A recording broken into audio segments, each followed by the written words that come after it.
লক্ষ্যহীরা হরিদাস ঠাকুরকে গিয়েছে পতন করতে রামচন্দ্র খানের প্ররোচনায়।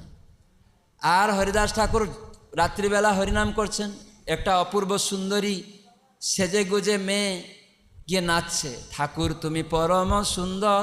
কোনো ছেলে মেয়ে একটা সুন্দরী মেয়ে সেজে কোনো একটা ছেলেকে যদি বলে আপনি খুব সুন্দর, সুন্দর না হলেও যদি বলে, সে আমরা সবাই নিজে প্রশংসা চাই কিনা, তখন অটোমেটিক আপনি গলে যাবেন, ফেসে যাবেন। তো হরিদাস ঠাকুরের কাছে গিয়ে এরকম লক্ষ্যেরা এত সুন্দর সেজে নুপুর বাজিয়ে গান গিয়ে, ঠাকুর তুমি এত সুন্দর, তোমার মতো সুন্দর আর কেউ নেই। তো এইরকমভাবেই আমরা ফেসে যাই। তো হরিদাস ঠাকুর তিনি নিরন্তর হরে কৃষ্ণ কৃষ্ণ কৃষ্ণ হরে হরে, হরে রাম রাম রাম হরে। উনি কীভাবে জপ করছিলেন? উচ্চ ঈশ্বরে, তার মানে উচ্চ নাম সংকীর্তনে পর উপকার করে, নিজের তো হবেই, পরের উপকার হবে, শতগুণ ফল হয়। তার মানে এই জন্য ছিল জয়প্রতাপ স্বামী গুরু মহারাজ প্রভুপাদ শিক্ষা বললেন, যারা আমাদের ইস্কন ভক্ত, সমস্ত ভক্তদের কর্তব্য নাম জপ যেন শুনে শুনে করে। হরে কৃষ্ণ কৃষ্ণ কৃষ্ণ হরে হরে, হরে রাম রাম রাম।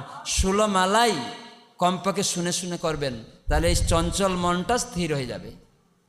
সেই জন্য নামহট্ট মহামিলনে তুলসী গাছ কাছে বসিয়ে একমালা জপ করতে হবে। করেন নামহট্ট মহামিলনে একমালা জপ?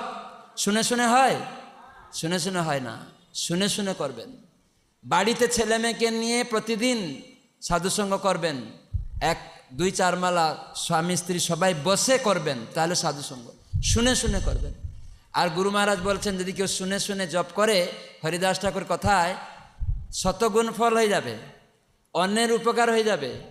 শতগুণ ফল মানে আপনি 25,000 নাম করছেন 16 মালা জপে, তাহলে কত হয়ে গেল? ইন্টু 100 কত হয়ে গেল? 25,000 ইন্টু 100 কত? অঙ্ক কারা জানে? 2.5 লক্ষ। তার মানে 2.5 লক্ষ নাম জপ হয়ে গেল। তার মানে 1 লক্ষ জপ না হলে মহাপ্রভু হাতে গ্রহণ করে না। কিন্তু ইস্কন ভক্তরা কমপক্ষে 16 মালা, এই জন্য প্রভুপাদ বলেন শুনে শুনে জপ করো, 2.5 লক্ষ জপ হবে। এই জন্য ইস্কন ভক্তদের রান্না খেয়ে লক্ষ লক্ষ মানুষ ভক্ত হয়ে যাচ্ছে। নিতাই গৌর সীতানাথ প্রেমানন্দে। এই জন্য আপনারা শুনে শুনে জপ করবেন 16 মালা, তাহলে 2.5 লক্ষ জপ হবে।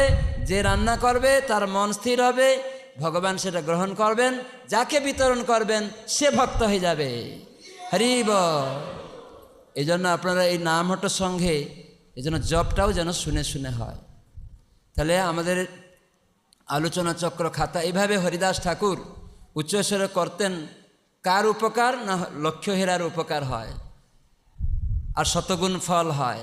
উনি 1 লক্ষ উচ্চস্বরে করতেন।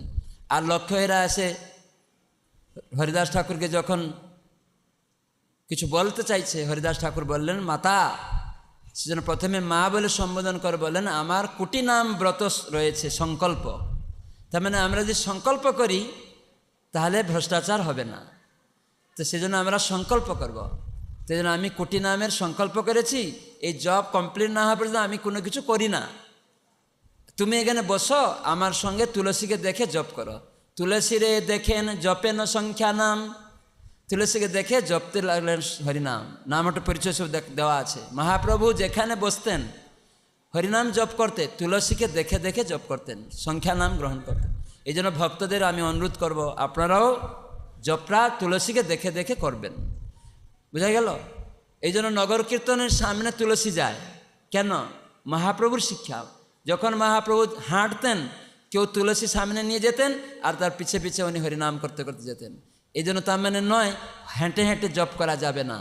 মহাপ্রভু শিক্ষা চৈতন্য ভাগবতে আছে, নামটা পরিচয়ে রয়েছে, তুলসী সেবা সম্বন্ধে মহাপ্রভু বলেছেন। এসব প্রমাণ আমরা দিয়েছি প্রভুপাদের শিক্ষাগুলি।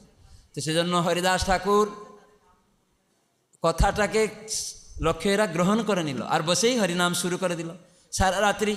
দ্বিতীয় দিন আবার এসেছে ঠাকুরের এই একই কথা, হরিনাম জপ করো তুলসীকে দেখে। তৃতীয় দিনে এসে কান্না করছে লক্ষ্যেরা বেশ্যা, আমি অথম পাপিষ্ট দুরাচারী, রামচন্দ্র খানের প্ররোচনায় তোমাক ধর্ম নাশ করতে এসেছিলাম, আমাকে অপরাধী ক্ষমা করো। দেখুন এইরকমই সাধু সঙ্গে গ্রহণ করলে, সঙ্গ শব্দের অর্থ বোঝা গেল? সঙ্গ শব্দের অর্থ কি? সম্যক অনুগমন, সেটাকে সাধু সঙ্গ, তো মানে সাধুর কথার অনুগমন। তাই লক্ষ্যহীরা বেশ্যা তাই এটি অনুগমন করে নিল, হরিনাম শুরু করে দিল, তুলসীকে দেখে জপ করলো, যার ফলে ওর সিদ্ধি লাভ হয়ে গেল, আর ওই যত রকম পাপকর্ম ছিল মুক্ত হয়ে গেল। হরিদাস ঠাকুর তাকে এই তুলসী সেবা মন্ত্র দিয়ে ওই স্থান থেকে চলে গেলেন। আর অনেক মহান মহান বৈষ্ণবেরা, মহন্তরা এই বেশ্যাকে প্রণাম করতে আসতে লাগলো। দেখুন, কেউ বেশ্যাকে প্রণাম করতে আসে অপবিত্র, কিন্তু ইনি যেহেতু বৈষ্ণবের কৃপায় পবিত্র হয়ে গেলেন, হরিনাম করে মহন্তে পরিণত হলেন, তাই অন্য মহন্তরাও তাকে প্রণাম করতে আসছে। এই জন্য অনেক সময় আমরা ভাবা উচিত না ওই লোকটা খ্রিস্টান, গরু খেয়েছিল, সেই মেন্টালিটি নিয়ে এখন যদি আমি দেখি কাউকে সে সাধু হয়ে গেছে, তিলক পড়ছে, সে শ্রেষ্ঠ ব্যক্তি, তাকে যদি আমরা নিন্দা করি তাহলে অপরাধ হয়ে যাবে। পূর্বের জিনিস উত্থাপন করে যেন আমরা বৈষ্ণব নিন্দা না করি। হরিদাস ঠাকুর যবনকুলে ছিলেন, কিন্তু উনি ভগবানের নামাচার্য, মহাপ্রভু তাকে দাম দিয়েছিলেন, হরিনাম করেছেন, তাই জগতে তিনি নামাচার্য উপাধি ভূষিত। তো সেজন্য আপনারা এই নামটার সঙ্গে আগত ভক্তদের হেয় করবেন না, ঘৃণা করবেন না। যে কোনো ব্যক্তি আসতে পারবে, একটা শর্ত, একমালা জপ যেন সে করে। এই নাম জপের মাধ্যমে সে যখন গ্রহণ করে নিল, তার প্রতি আমাদের মনোভাব কেমন হওয়া উচিত কে বলতে পারে? রূপ গোস্বামী উপদেশামৃতে ৫ম শ্লোকে বলেছেন, কীরকম, মানে সেখানে কি বলেছেন রূপ গোস্বামী? আদর করতে হবে। কৃষ্ণেতি যস্য গিরিতং মনসা আদ্রয়েত, উপদেশামৃত ৫ম নম্বর শ্লোক, সবাই পড়বেন। কয়জন ভক্তির শাস্ত্রী করেছেন? হাত তুলুন দেখি। ভক্তি শাস্ত্রী মাত্র ২-৩ জন, ৪-৫ জন। উত্তর ২৪ পরগনা এত কম কেন? ভক্তি শাস্ত্রী সুদামা সখা প্রভু কোথায়?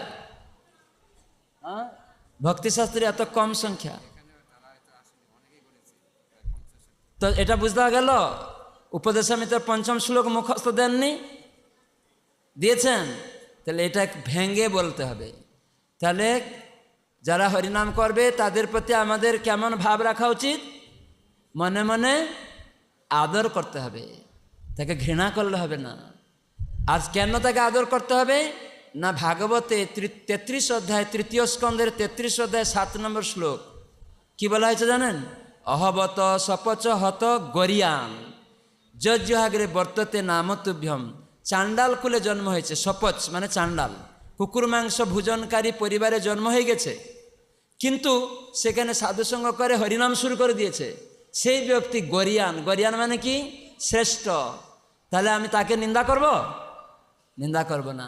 এই জন্য চাণ্ডাল হোক, মুসলিম হোক, হিন্দু হোক, এটা পরিবারে জন্ম হয়েছে, শারীরিক বিচার, সেগুলি ধর্ম না।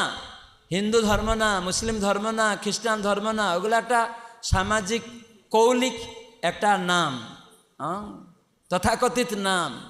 কিন্তু আমাদের ধর্ম হচ্ছে সনাতন ধর্ম। আর প্রথমে আমরা সনাতন ধর্ম, বর্ণাশ্রম ধর্ম পালন করি, এবং ক্রমে ক্রমে আমরা কি করি না ভাগবত ধর্ম। আর মহাপ্রভু শিক্ষা দিলেন প্রেম ধর্ম। তো সেজন্য আমাদের ইস্কন ভক্তরা কি ধর্ম প্রচার করছি? ভাগবত ধর্মের প্রেম ধর্মকে আমরা প্রচার করছি। ভাগবত ধর্মের প্রেম ধর্ম। ভাগবত ধর্ম হচ্ছে জীবের ধর্ম। জীবের ধর্ম হচ্ছে কি না কৃষ্ণ আমার নিত্যপ্রভু, তার সেবা করা, অন্য কারো সেবা নয়। কেন না জীব ভগবান গীতায় বলেন মমই বাংশ, আমার বংশে, আমার অংশ। তাহলে আমার ভগবানের অংশ হলে তাহলে ভগবানের সেবায় যুক্ত হতে হবে। এরকম নয় দেবদেবী, দেশ, পিতা মাতা, এরকম না। তাহলে সেটা ভাগবত ধর্ম নয়, সেটা প্রতারণার ধর্ম হয়ে গেল।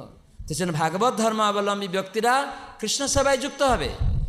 আর এই কৃষ্ণ সেবা করতে করতে প্রেম ধর্ম কি না কৃষ্ণ কিসে সুখী হবে সেই চিন্তা করা। এই জন্য আমরা নামহট্ট সঙ্গে ক্রমান্বয়ে এই স্তরে নিয়ে আসার জন্য এই জন্য কমপক্ষে নূতন থেকে ভক্তদেরকে সূচনা দিচ্ছি। তো সেটা কী করে করবে, এই জন্য সিদ্ধিটা কী করে হবে, যদি আমরা গ্রহণ করি। এই জন্য সাধু সঙ্গ।